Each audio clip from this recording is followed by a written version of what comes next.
Mula sa mga lumang larawan na nakasabit sa mga dingding ng ating mga lolo at lola hanggang sa mga sinuunang larawan na nakikita natin sa internet, napapansin nyo din ba na tila malungkot ang mga taong nasa larawan at ang iba ay parang napipilitan lang na magpakuha ng picture? Wala ni isa sa kanila ang nakangiti, kaya naman mapapaisip ka kung may pinagdaraanan ba sila habang kinukunan ng mga larawan o may mabigat silang problema. Bakit nga ba hindi nakangiti ang mga tao sa mga lumang larawan sa Pilipinas? Bakit tila hindi pa uso noon ang pagtawa sa kamera upang mas maging maganda ang bawat picture para mas nakakatuwang pagmasdan sila ngayon? Ano nga bang meron noon at kahit tila ata pagngiti sa tuwing magpapakuha ng larawan ay may bayad din, kaya naman mas pinili na lang ng ating mga lolo at lola na sumimangot? Halina't atin itong alamin. Noong taong 2014, itinanghalang Makati at Pasig City bilang mga selfiest cities in the world. Akalain mong sa loob ng halos 4 na milyong cities sa buong mundo, nanguna ang Makati at Pasig City sa mga pinaka-nagse-selfing syudad sa buong mundo. Nangangahulugan ito na sa Makati at Pasig City may pinakamaraming nagse-selfie o nagpapakuha ng larawan araw-araw at siyang pinakamarami sa buong mundo.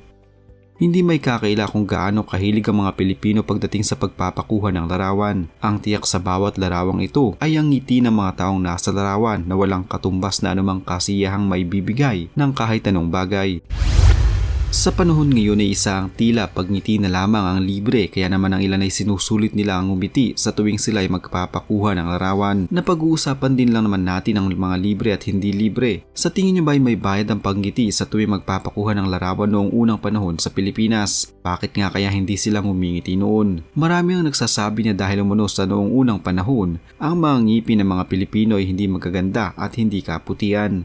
Marahil dahil na rin sa mga kinakain nilang hindi pangkaraniwan, kaya nagkakaroon ng mga mantsa ang kanilang mga ngipin. Ito umanong dahilan kaya ayaw ngumiti ng mga sinuunang tao sa Pilipinas dahil sa nahihiya silang makita ang kanilang maduduming ngipin sa kamera. Pero ang paniniwalang ito ay hindi ka panipaniwala dahil kung tutusin ay hindi naman lahat ng mga Pilipino noon sa Pilipinas ay naninigarilyo o kumakain ng nganga. Marami pa rin naman sa mga Pilipino noon ang may magagandang ngipin. Ang ilan naman ay sinasabing likas o manong mahiyain ang mga Pilipino noon pa man, kaya hindi silang ngumingiti sa mga larawan nila noon. Subalit alinman dito ay hindi totoo dahil ang mas pinaniniwalaan ng marami ay dahil umano sa klase ng kamera na ginagamit, kaya hindi nakangiti ang mga nagpapakuha ng larawan noon. Ang mga tao noong unang panahon ay nagpapakuha ng larawan sa pamamagitan ng tinatawag na daguerreotype, isang photographic process na may long exposure. Kung ikaw ay magpapakuha ng larawan, kailangan mong manatiling nakangiti ng 15 minuto hanggang matapos ang proseso ng pagkuha ng larawan sa iyo.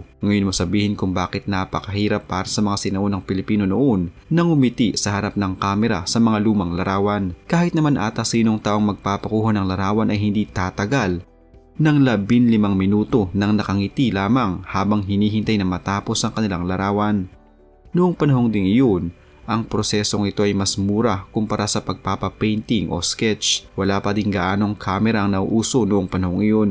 Ayon sa ilang dalubhasa, dahil sa kakaunti pa lamang noon ang nagpapakuha ng larawan at napakabihira pa lamang nito noong panahong iyon, itinuturing ang pagpapakuha ng larawan na bilang isang formal occasion, isang oportunidad na kailangang maging seryoso dahil ikaw ang makikita sa larawan, kaya dapat ay seryosohin din. Kung kaya ang ilan ay mas pinili na lamang na wag nang ngumiti upang hindi masisira ang once in a lifetime moment na iyon. Makakasira umano sa imahe ng isang taong nagpapakuha ng larawan kung sila ay ngingiti dahil dapat silang maging seryoso sa mga panahong iyon. Ang pagpapaliwanag nito ay mula kay Mark Twain sa kanyang sulat sa Sacramento Daily Union.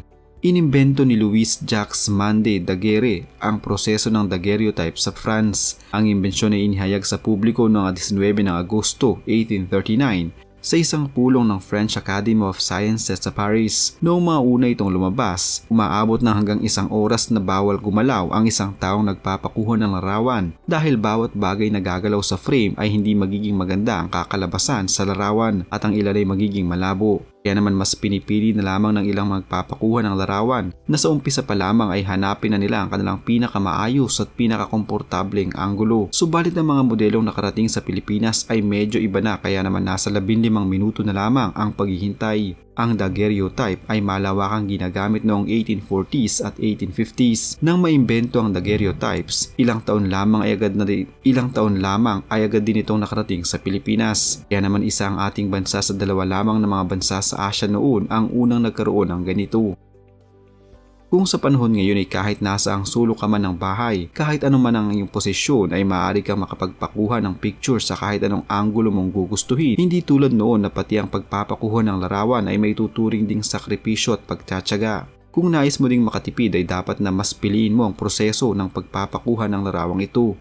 Pagsapit ng 1850s, ang mga daguerreotype ay nagkakahalaga kahit saan mula 50 cents hanggang 10 dolyar bawat isa. Ang teknolohiyang nagambag sa mga digital camera ay nagmula sa mga spy satellite na ginamit noong Cold War. Pinalitan ng tintype ang daguerreotype noong 1860s dahil mas mabilis itong umunlad. Ang daguerreotype ay maaaring tumagal ng ilang oras upang bumuo, ngunit ang isang tintype ay maaaring ibigay sa sitter sa loob lamang ng ilang minuto.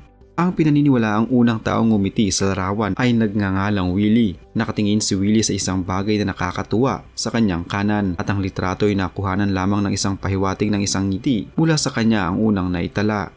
Ayon sa mga eksperto sa National Library of Wales, ang larawan ni Willie ay kinuha noong 1853 noong siya ay 18 taong gulang lamang.